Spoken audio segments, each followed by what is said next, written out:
ಕರ್ನಾಟಕ ಪರೀಕ್ಷಾ ಪ್ರಾಧಿಕಾರದಿಂದ ಒಂದು ಫೈನಲ್ ಪ್ರಕಟಣೆ ಹೊರಬಿದ್ದಿದೆ 14/11/2024ರಂದು.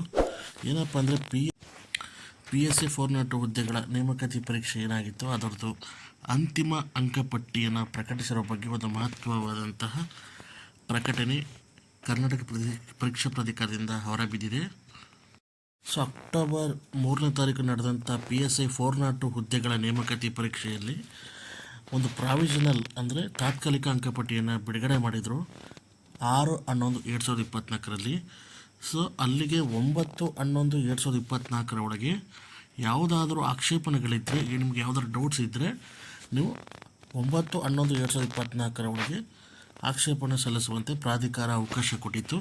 ನಿಗದಿತ ದಿನಾಂಕದೊಳಗೆ ಪತ್ರಿಕೆ 1ಕ್ಕೆ 313 ಆಕ್ಷೇಪಣೆಗಳು, ಪತ್ರಿಕೆ 2ಕ್ಕೆ 219 ಆಕ್ಷೇಪಣೆಗಳನ್ನು ಸ್ವೀಕೃತವಾಗಿದ್ದವು.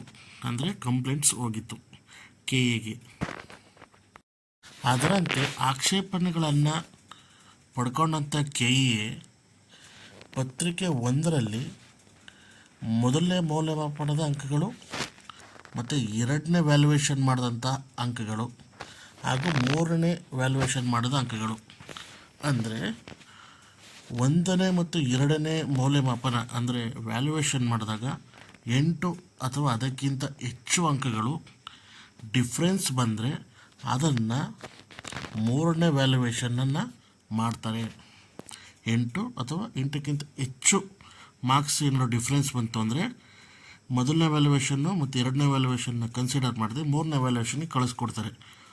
ಒಂದು ವೇಳೆ 8 ಅಥವಾ 8ಕ್ಕಿಂತ ಕಡಿಮೆ ಇದ್ದರೆ ಆಗ 1 ಅಥವಾ 2ನೇ ವ್ಯಾಲ್ಯೂಯೇಷನ್ನೇ ಫೈನಲ್ ಮಾಡ್ತಾರೆ.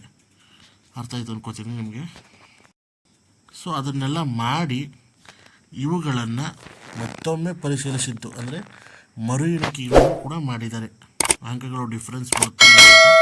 ಸೊ ಈಗಾಗಲೇ ವಿದ್ಯಾರ್ಥಿಗಳು ಪಡೆದಿರುವುದಾಗಿ ಪ್ರಕಟಿಸಿರುವ ಅಂಕಗಳಲ್ಲಿ ಯಾವುದೇ ವ್ಯತ್ಯಾಸ ಕಂಡುಬರುವುದಿಲ್ಲ. ಅಂದರೆ ಈಗ ಪ್ರಾವಿಷನಲ್ ಲಿಸ್ಟಲ್ಲಿ ಬಿಟ್ಟಿದ್ದಾರಲ್ಲ, ಅದನ್ನು ಆಕ್ಷೇಪಣೆಗಳ ಬಂದಾದಮೇಲೆ ಮತ್ತೆ ಎಲ್ಲ ರೀತಿ ವ್ಯಾಲ್ಯೂಯೇಷನ್ ಮಾಡಿ ಮತ್ತೆ ಎಣಿಕೆ ಮಾಡಿದ್ರಿಂದ ಯಾವುದೇ ರೀತಿ ಡಿಫ್ರೆನ್ಸ್ ಬಂದಿಲ್ಲ. ಸೊ ಆದ್ದರಿಂದ ಆಕ್ಷೇಪಣೆಗಳನ್ನು ಪುರಸ್ಕರಿಸಲು ಅವಕಾಶವಿಲ್ಲವೆಂದು ತೀರ್ಮಾನಿಸಲಾಯಿತು. ಪತ್ರಿಕೆ 2ನ್ನೂ ಕೂಡ OMR ಉತ್ತರ ಪತ್ರಿಕೆಯು ಅಂತಿಮ ಕೀ ಉತ್ತರಗಳೊಂದಿಗೆ ಮೌಲ್ಯಮಾಪನವಾಗಿರುವ ಬಗ್ಗೆ ಮತ್ತೊಮ್ಮೆ ಪರಿಶೀಲಿಸಿತ್ತು. ಈಗಾಗಲೇ ಈ ವಿದ್ಯಾರ್ಥಿಗಳು ಪಡೆದಿರುವುದಾಗಿ ಪ್ರಕಟಿಸಿರುವ ಅಂಕಗಳಲ್ಲಿ ಯಾವುದೇ ವ್ಯತ್ಯಾಸ ಕಂಡುಬರುವುದಿಲ್ಲ. ಆದ್ದರಿಂದ ಆಕ್ಷೇಪಣೆಗಳನ್ನು ಪುರಸ್ಕರಿಸಲು ಅವಕಾಶವಿಲ್ಲವೆಂದು ತೀರ್ಮಾನಿಸಲಾಯಿತು. ಅಂದರೆ ಕೀ ಆನ್ಸರು ಮತ್ತು OMR ಶಿಟ್ಟದ್ದು ಎಲ್ಲ ವಿದ್ಯಾರ್ಥಿಗಳನ್ನು ಮತ್ತೊಮ್ಮೆ ಪರಿಶೀಲನೆ ಮಾಡಿ ಅದರಲ್ಲೂ ಕೂಡ ಯಾವುದೇ ರೀತಿ ವ್ಯತ್ಯಾಸ ಕಂಡು ಬಂದಿಲ್ಲ ಅಂತ ಪತ್ರಿಕೆ 12 ಮಾರ್ಕ್ಸನ್ನು ಕೂಡ ಫೈನಲೈಸ್ ಮಾಡಿದ್ದಾರೆ. ಸೊ ಅದರಂತೆ ಅಕ್ಟೋಬರ್ 3ರಂದು ನಡೆದ ಪರೀಕ್ಷೆಯಲ್ಲಿ ಪತ್ರಿಕೆ 1 ಮತ್ತು ಪತ್ರಿಕೆ 2ರಲ್ಲಿ ಅಭ್ಯರ್ಥಿಗಳು ಕಳಿಸಿದ ಅಂತಿಮ ಅಂಕಪಟ್ಟಿಯನ್ನು ಪ್ರಾಧಿಕಾರದ ವೆಬ್ಸೈಟಲ್ಲಿ ಪ್ರಕಟಿಸಲಾಗಿದೆ.